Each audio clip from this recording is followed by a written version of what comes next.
भारतीय मूल की अमेरिकी एस्ट्रोनॉट सुनीता विलियम्स की धरती पर वापसी किसी फिल्मी रोमांच से कम नहीं रही। पूरे 9 महीने 14 दिन बाद उनकी घर वापसी हुई। लेकिन ये सफर इतना आसान नहीं था। जब उनका ड्रैगन स्पेसक्राफ्ट पृथ्वी के वायुमंडल में प्रवेश कर रहा था, तभी यान से संपर्क टूट गया। इस दौरान दुनिया भर में तनाव बढ़ गया। तो क्या सुनीता विलियम्स और उनके साथ मौजूद अन्य एस्ट्रोनॉट्स सुरक्षित लैंड कर पाएंगे?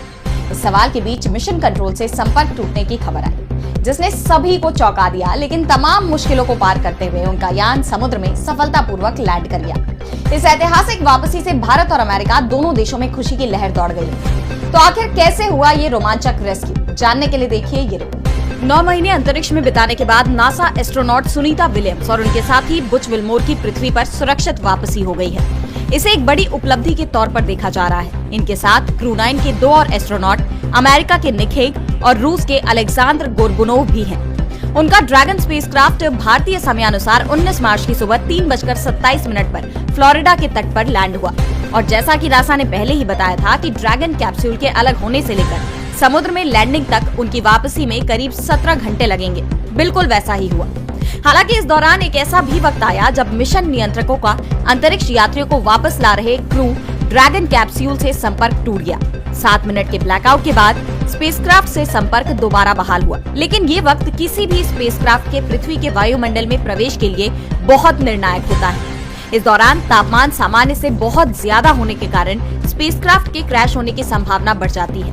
2003 में जब कल्पना चावला अंतरिक्ष से लौट रही थी, तब भी कुछ ऐसा ही हुआ था और उनका यान क्रैश हो गया था। और ये ब्लैकआउट हर अंतरिक्ष यान के साथ होना तय है, क्योंकि जैसे ही अंतरिक्ष यान पृथ्वी के घने वायुमंडल में प्रवेश करता है, उस पर भारी दबाव और घर्षण पैदा होता है, जिससे विमान का बाहरी हिस्सा करीब 1926 डिग्री सेल्सियस तक गर्म हो जाता है। गर्मी के कारण कैप्सूल के बाहर प्लाज्मा बन जाता है, जिससे 10 मिनट तक संचार बाधित हो सकता है।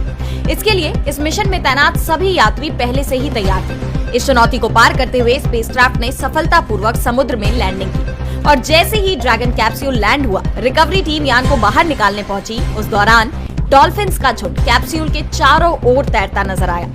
इस मंजर ने सबका दिल जीत लिया, मानो वो भी इनके स्वागत में पहुंचे हों। रिकवरी वेसल ने कैप्सूल को पानी से बाहर निकाला और उसके साइड हैच को पहली बार सितंबर के बाद खोला गया। इसके बाद यात्रियों को बाहर निकालकर उन्हें तुरंत ह्यूस्टन भेजा गया, जहां वे 45 दिनों की देखभाल और पुनर्वास की प्रक्रिया से गुजरे हैं। आपको बता दें कि सुनीता विलियम्स और बुच विल्मोर बोइंग और नासा के 8 दिन के joint crew flight test mission पर गए थे। लेकिन यान में तकनीकी खराबी के कारण उनकी वापसी अटक गई थी और अब 286 दिन अंतरिक्ष में बिताने के बाद उन्होंने धरती की ताजा हवा में एक बार फिर सांस ली है।